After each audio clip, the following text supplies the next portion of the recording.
Imagine a tank that doesn't fire bullets or shells, but beams of pure light. A weapon so advanced it could vaporize enemy missiles mid-air before they even got close. No recoil, no smoke, just a silent, searing beam that neutralizes threats in the blink of an eye. Sounds like science fiction, right? But what if I told you that the US military actually built it? That this futuristic weapon was tested in the Nevada desert over a decade ago, successfully, and then quietly shelved. Declassified Pentagon documents prove it. Leaked footage confirms it. The weapon existed. So, why have you never seen it deployed on the battlefield? Because the US Army buried it. Not because it didn't work, but because of something far more unsettling. This is the untold story of HEL TVD, the High-Energy Laser Tactical Vehicle Demonstrator, a project so ambitious it could have rewritten the rules of modern warfare. But behind its dazzling promise lay a fatal flaw, one that forced the military to quietly walk away. Or so we thought. Today, we're uncovering the real reason this laser tank never made it to combat, and the shocking truth about where this technology actually ended up. Let's rewind to 2005. The world had just watched Baghdad fall. The U.S. was deep in the war on terror, and American troops deployed in hostile territory were encountering a terrifying new enemy. Not other soldiers, but bombs hidden in the dirt. Improvised explosive devices, IEDs, were wreaking havoc. Cheap, homemade, and deadly, these roadside bombs were nearly impossible to detect before they detonated. They didn't require a standing army, just spare parts and a twisted intent. U.S. forces needed something new, something revolutionary. Enter DARPA, the Pentagon's most mysterious agency. Known for dreaming up technologies decades ahead of their time, DARPA was tasked with solving the IED crisis, and they proposed something out of Star Wars.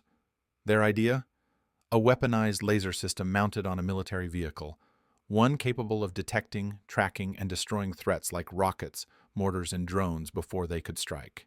No explosive payload, no kinetic damage, just light, focused, invisible, and deadly. It was called HEL TVD, and it wasn't just a sketch on a whiteboard. By 2010, Boeing, yes, the same Boeing that builds commercial jets, had a working prototype. Test footage, once highly classified, later leaked, showed HEL TVD in action. The beam wasn't visible to the naked eye, but the results were unmistakable. Drones flying through the test range would suddenly burst into flames. Steel plates were sliced clean through. Missiles disintegrated mid-flight. One clip showed a laser carving through a 2-inch thick drone wing in seconds. It looked like science fiction made real. And in some ways, it was. The Army was ecstatic. No recoil, no reloading. Unlimited ammunition, as long as you had power. And that's where the problem began. To generate a laser strong enough to burn through metal, HEL TVD required 0.5 megawatt of power. That's 500 kilowatts, enough to run 250 suburban homes. And while the laser could fire continuously for minutes, its power supply couldn't move with it. The prototype had to be tethered to a diesel generator the size of a school bus. That meant it couldn't fight on the front lines. In fact, it could barely move at all. Imagine a tank trying to roll into combat with a massive extension cord trailing behind it.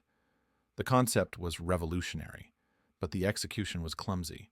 No matter how advanced the optics or targeting software, the physics of energy consumption couldn't be ignored. The Army explored alternatives. Micro-reactors were proposed, tiny nuclear generators designed to fit in a truck. Experimental battery banks were tested. There was even a proposal to use high-efficiency solar arrays in tandem with energy-storing flywheels, but none of it worked. HEL TVD had all the power of a lightsaber, but none of the mobility of a tank. By 2014, the project's budget mysteriously vanished, and a leaked DARPA memo declared the project non-viable for deployment. That was the official story. But off the record, insiders hinted that something else was going on, something they weren't allowed to talk about. When a military project fails, it usually gets mothballed. Sometimes it's revisited decades later. Sometimes it's forgotten.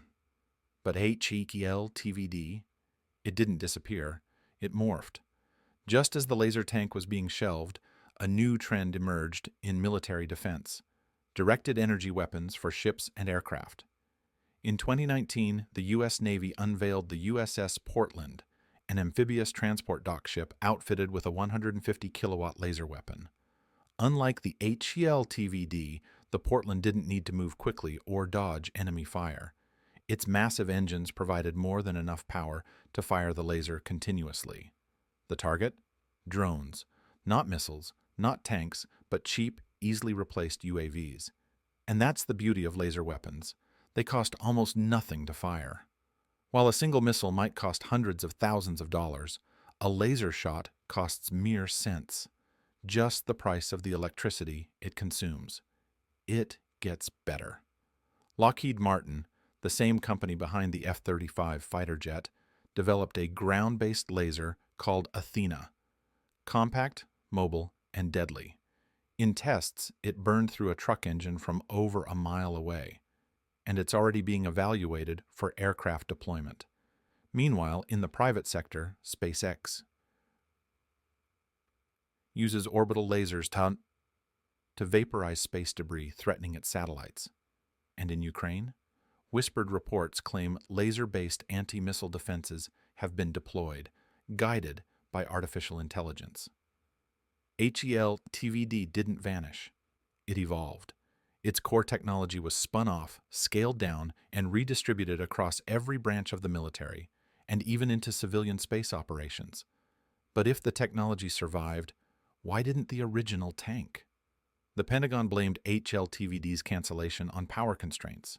But if you dig deeper, past the declassified briefings, past the test footage, and into the realm of classified memos, you find hints of something far more disturbing.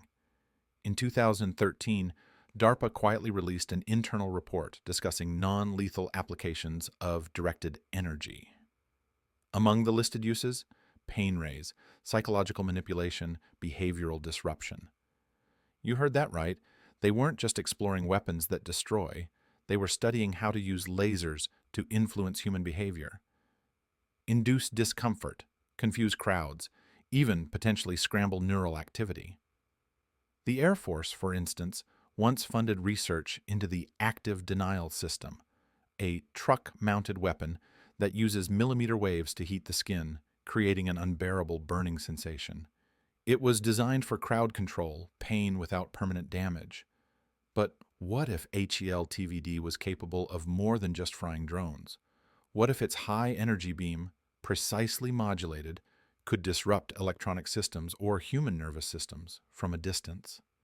Some insiders believe the tank wasn't canceled, it was rebranded. It may have been absorbed into black budget programs, secret Pentagon projects that don't appear in public records, projects with goals that go far beyond battlefield utility. Because here's the thing about lasers, they don't leave a trace. No bullet casings, no explosives, no shrapnel, just scorched metal or scorched flesh. For deniable operations, nothing is cleaner. Fast forward to today, and laser technology is moving faster than ever. In 2023, Lockheed successfully tested a 500 kilowatt laser, the same output as HEL TVD, but half the size.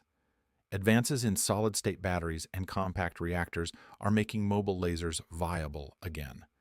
And the Pentagon is watching closely.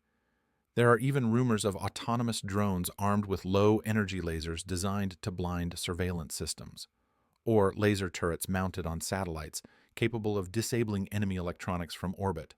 It's not just about power anymore. It's about precision, stealth, control. Lasers are silent, invisible, instantaneous. They can destroy, disable, or disorient, and the rules of war haven't caught up. Which begs the question, what happens when the line between battlefield weapon and crowd control device begins to blur? What happens when every camera, drone, or smartphone becomes a potential target? And most of all, what else is out there that we haven't seen? Because HEL TVD may have been just the beginning, a prototype, a proof of concept, the visible tip of a much darker iceberg.